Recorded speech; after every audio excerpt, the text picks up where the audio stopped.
तेलंगाना की सियासत में गैर मुतवक्के और हंगामा खेज मोड़ सामने आया है।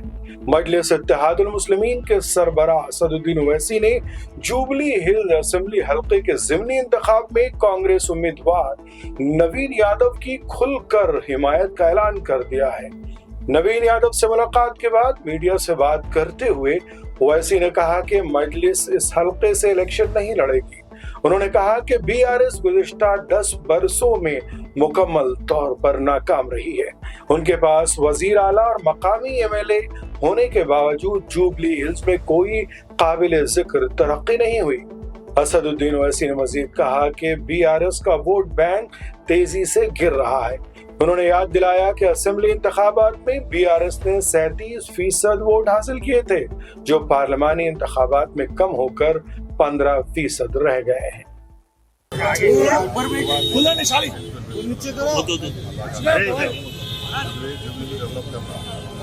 दस साल पूरे बर्बाद हो गए। मेरा एडवाइस सुने, जनता के साथ लेके चलो पूरा अपर कार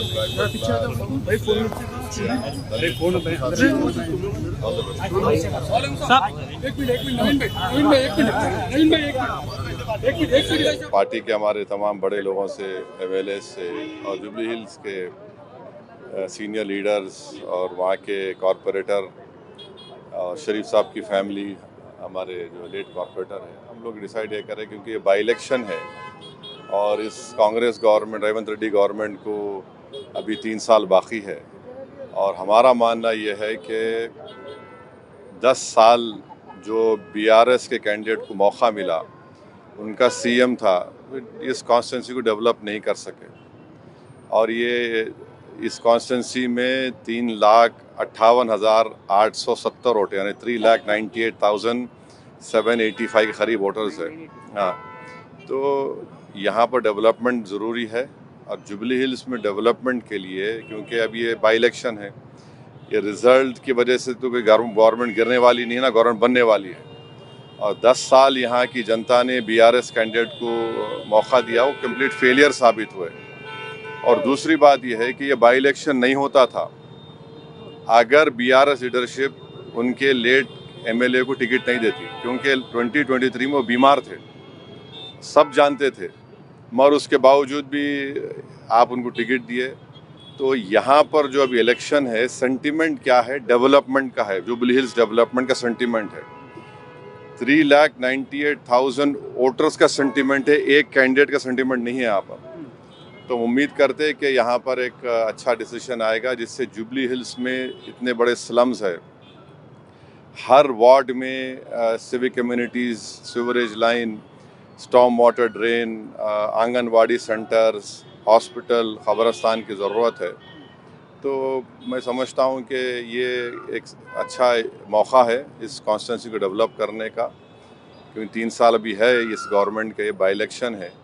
बीआरएस तो बिल्कुल नाकाम साबित हुई 10 इयर्स में और उन्हीं के पार्टी के कई लोगों को दबाया गया और उनको मजबूर किया गया कॉन्स्टिट्यूंसी छोड़ने के लिए। तो मगर एमआईएम पार्टी इस इलेक्शन में हिस्सा नहीं लेगी। बीआरएस यहाँ पर जुबली हिल्स के डेवलपमेंट के लिए हम उम्मीद करते हैं कि एक अच्छे कैंडिडेट को सपोर्ट करेंगे। आप कैंपेन करेंगे सर जुबली हिल्स में? नहीं, मैं कैंपेन नहीं करूँगा।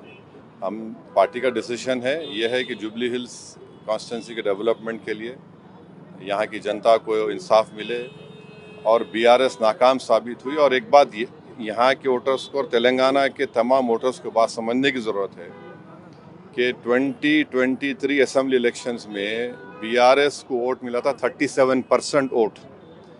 विद इन 5 मंथ्स जो पार्लियामेंट का इलेक्शन हुआ उसमें गिर के 15% हो गया। आप अंदाज़ा लगाइए कि कहाँ 15% और कहाँ 37%। और पार्लियामेंट, सिकंदराबाद पार्लियामेंट कॉन्स्टिट्यूंसी में एक ही असेंबली सेगमेंट था जहाँ पर बीजेपी को लीड नहीं मिली, नामपल्ली था, जहाँ पर एमआईएम का एमएलए था। तो फिर ये क्यों हुआ?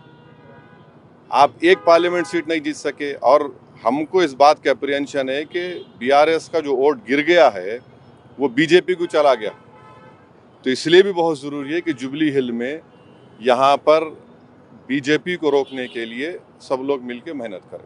सर यहाँ पे एपी डेवलपमेंट के लिए, बीजेपी को रोकने के लिए और जुबली हिल्स की जनता को रोकने के लिए, और 10 इयर्स वेस्ट हुआ बीआरएस, उनका सीएम, उनका एमएलए, आप डेवलपमेंट नहीं कर रहे, और ये बाई इलेक्शन है।